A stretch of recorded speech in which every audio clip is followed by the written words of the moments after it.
آپ کی نظر میں کیا سگنیفیکنس ہے ایک ڈیڈ لاک کی صورتحال میں امریکہ کی نئی شرائط ایران تک پہنچانا، پاکستان کے وزیر داخلہ کا چند ہی گھنٹوں میں ایک بار پھر ایران پہنچنا، یہ جو دورہ ہے یہ اور نئی شرائط، اس کی کیا سگنیفیکنس ہے آپ کی نظر میں؟ ظاہر ہے جو اس وقت تناظر ہے پورے دنیا کے حالات جو اس وقت ہیں،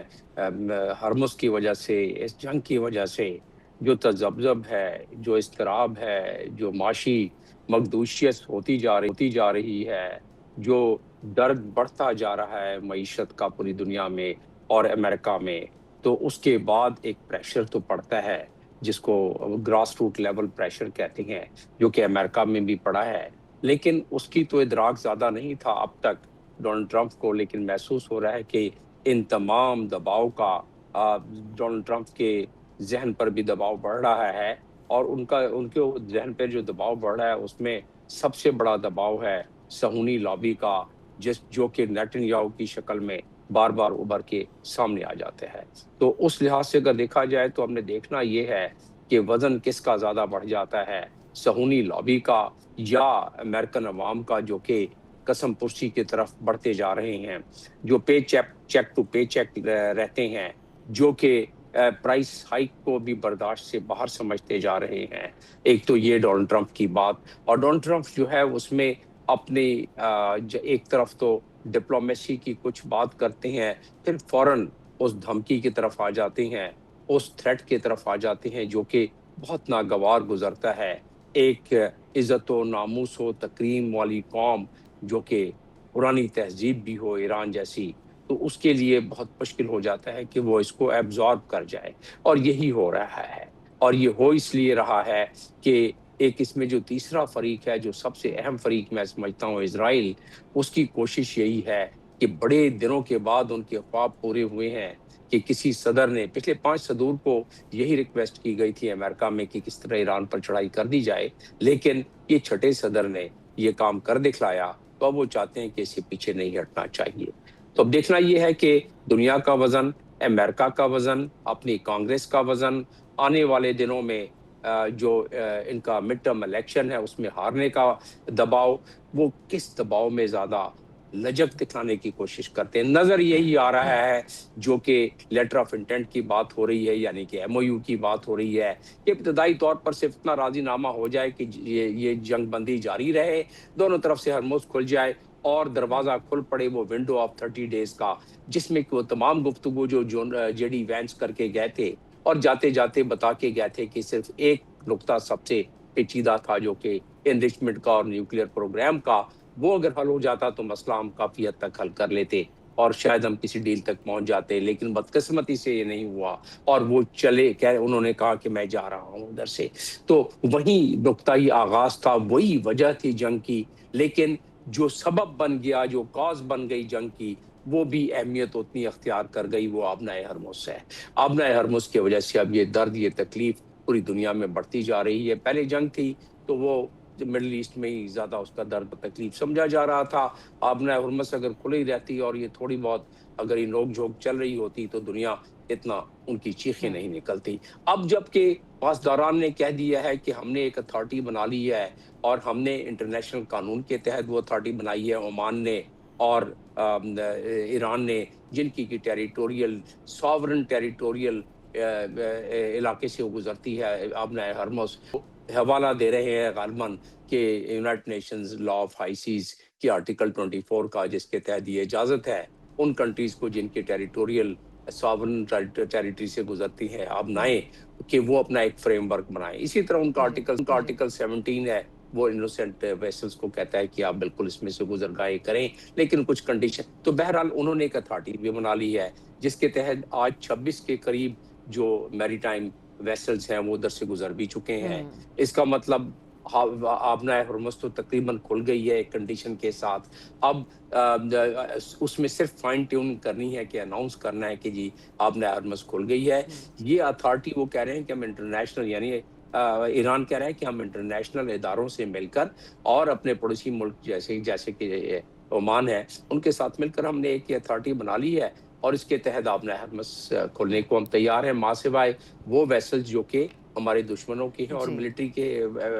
جنگی جہاز ہیں ان کو ہم نہیں گزرنے دیں گے. اس کے علاوہ ہم ایک طرف اب بلاکٹ کی بات ہے, بلاکٹ کب کھلتا ہے اور یہ یہ ایمبیسڈر اناؤنسمنٹ صاحب کب ایک ڈیڈ ہوتا ہے. لاک کی صورتحال تھی, کوئی رسپانس نہیں تھا جو ایران کے مطالبات تھے اس پر امریکہ کا. یہ جو تازہ ڈیولپمنٹس ہوئی ہیں, خواہ وہ امریکہ کی نئی شرائط جو کہ ہمیں معلوم نہیں ہے ایگزیکٹلی کیا ہیں, لیکن ایران یہ کنفرم کرتا ہے کہ ان کو موصول ہو گئی اور اس کا وہ جواب بھی دیں گے. پھر پاکستان کے وزیر داخلہ کے یہ بیک ٹو بیک دورے, اس سب کا آپ کی نظر میں امریکی صدر ٹرمپ کے دورہ چین کے ساتھ بھی تعلق ہے؟ یہاں پر چین ایکٹیو ہوا ہے جس کے بعد ایک بار پھر سے یہ ہمیں ماحول بنتا ہوا نظر آ رہا ہے؟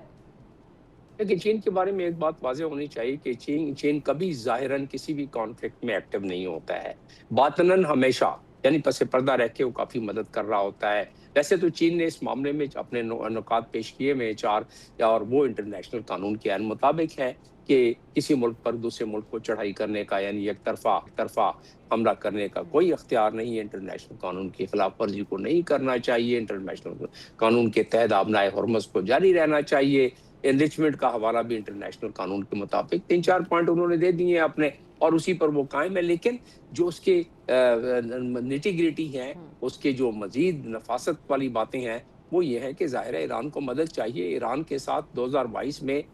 400 بلین کا چائنا نے اپنا ایک معاہدہ کیا ہوا ہے, وہ معاہدے میں ہے, ان کی انٹیلیجنس شیئرنگ کا معاہدہ ہے. تو اگر ایران اتنی مدد نہیں کر رہا ہوتا تو چن کر نشانوں پر یہ کس طرح سپرسونک میزائل جا کے لگتے. اس کو سیٹلائٹ کی ضرورت ہے, اس کو گائیڈنس کی ضرورت ہے, جو کہ 700 کلومیٹر آسمان پر جو ان کی سیٹلائٹ ہے انہوں نے گائیڈنس دی ہے جو آسمان پر, اور اس کی انٹیگریشن کوئی تقریباً 700 ایک تو 7,000 پر ہے اور ایک 700 پر ہے, جو کہ انٹیگریٹ کر کے نشانے ان کو لگانے میں مدد ملی ہے. تو ایران ویسے اس سے پرزے بھی دے رہا ہے, رشیا بھی مدد کر رہا ہے, ابھی پوٹن بھی آ کے جو ادھر سے گئے ہیں, تو یقیناً ان کی آپس میں اس بارے میں, کیونکہ اس وقت دنیا کا سب سے بڑا مسئلہ یہی چل رہا ہے, یقیناً یہ بات بھی ہوگی. اور پاکستان کے بارے میں آج پرائم منسٹر نے اپنی تقریر میں واضح کر دیا ہے کہ ہم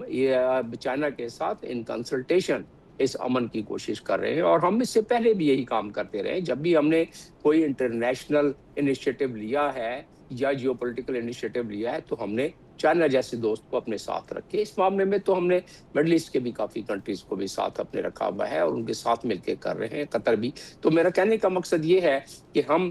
بالکل ساروں کو ساتھ لے کے چل رہے ہیں. اور یہ پاکستان کی کیوں یہ شٹل ڈپلومیسی میں اتنی زیادہ مومنٹم آ گئی ہے, کیونکہ حملے کی آمد تھی اور پاکستان اور دنیا کے خطے کے ممالک چاہتے تھے کہ اس طرح ٹل جائے, رک جائے, کیونکہ تیاری پوری ہو گئی تھی. اور ڈونلڈ ٹرمپ خود کہتے ہیں کہ 1 گھنٹہ رہ گیا تھا, میں نے تو حملہ کرنا تھا لیکن یہ میں نے روک دیا 3 ممالک کے کہنے پر. تو اسی طریقے سے پاکستان اس لیے متحرک ہوا ہے کہ کچھ لچک دونوں طرف سے آ جائے. اور لچک کیا ہو سکتی ہے, ایک تو یورینیم پروگرام کے لحاظ سے جو کہ ان کو چاہیے, دوسرا ہرمز کے حوالے سے. باقی وہ تو کہتے ہیں کہ 30 دن کے ونڈو میں باقی باتیں ہم طے کر لیں گے, تو جو کہ پہلے بھی کافی حد تک جس کے راستے ہموار ہو گئے تھے, اور جیڈی وینس جس کے بارے میں تذکرہ کر کے گئے ہیں کہ ہم نے بہت ساری باتوں پر ایگری کر گئے تھے ہم, تو اس لحاظ سے. لیکن نیتن یاہو کی جو گفتگو لیک ہوئی ہے, 2, ایک تو نیوز ویک میں لیک ہوئی ہے, ایک نیو یارک ٹائم میں لیک ہوئی ہے, جس میں کہ ان کی تلخیاں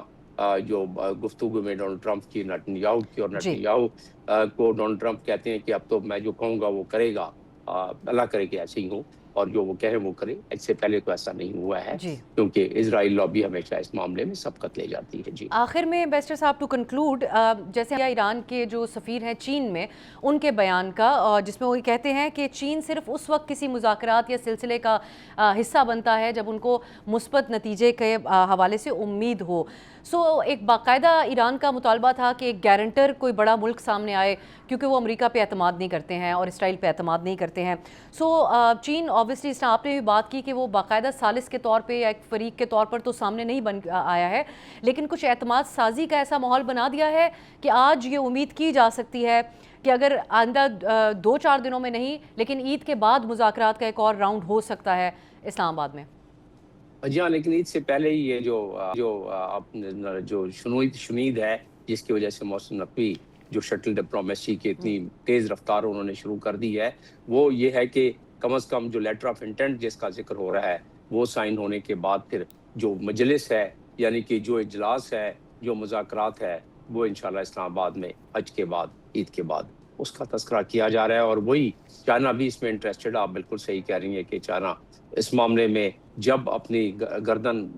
جو سامنے پیش کرتا ہے، جب وہ دیکھتا ہے کہ اس کو کوئی امید ہے. پاکستان نے بھی اپنی گردن اس لیے پیش کی ہوئی ہے کہ ہمیں بڑی امید ہے کہ اس مسئلے کو ہم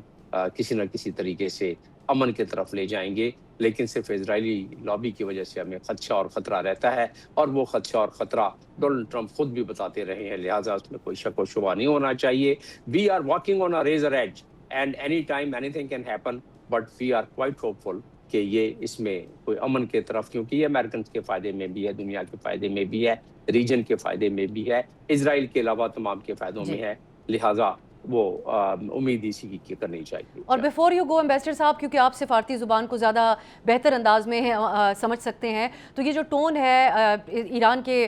وزارت خارجہ کے ترجمان اسماعیل بقائی کی، اب کہ ہمیں جو ان کے بیانات ہم نے جس کو کوٹ کیا ہے، آپ سمجھتے ہیں کہ جو نئی شرائط ہوں گی امریکہ میں، اس میں کوئی لچک امریکہ نے بھی دکھائی ہے جس کی وجہ سے اس کو اسٹریٹ فارورڈ ریجیکٹ نہیں کیا ایران نے ان کی یہ شرائط؟ جی بالکل، کیونکہ اس میں صدر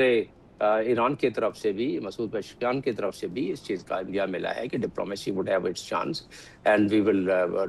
بینک آن ڈپلومیسی مور دین اینی تھنگ ایلس. تو انہوں نے بھی اس کا کافی اشارہ دے دیا ہے. اور موفا جو ان کا بقائی صاحب ہیں، جو ان کے اسپوکس پرسن ابراہیم بقائی، انہوں نے بھی اس چیز کا اندیا دے دیا ہے کہ ہم اس کو کنسیڈر کریں. اور وہ اسی صورت میں دیکھیں، حملے کی آمد تھی اور اس کے بعد بات یہاں پر تقریباً تھوڑی سی تھمی جو ہے، اس کا مطلب یہ ہے کہ کچھ نہ کچھ ریکیلیبریشن ہوئی ہے ان 14 پوائنٹس میں جو کہ ایران نے پیش کیے، اور 15 پوائنٹ جو کہ امریکہ نے پیش کیے، اس میں کچھ نہ کوئی ریکیلیبریشن ہوئی ہے. اور ریکیلیبریشن میں سر فہرست جو میرے ذہن میں بات آتی ہے کہ جو 20 سال کا معاملہ تھا کہ 20 سال تک بالکل ہر چیز کو سیل کر دیا جائے، میں خیال ہے کہ اس میں معاملہ 20 کے بجائے کوئی آدھا وہ نیچے آئیں گے اور تھوڑا سا یہ ایران اوپر چلے گا تو 10 تک بات شاید بن جائے. اور اسی طرح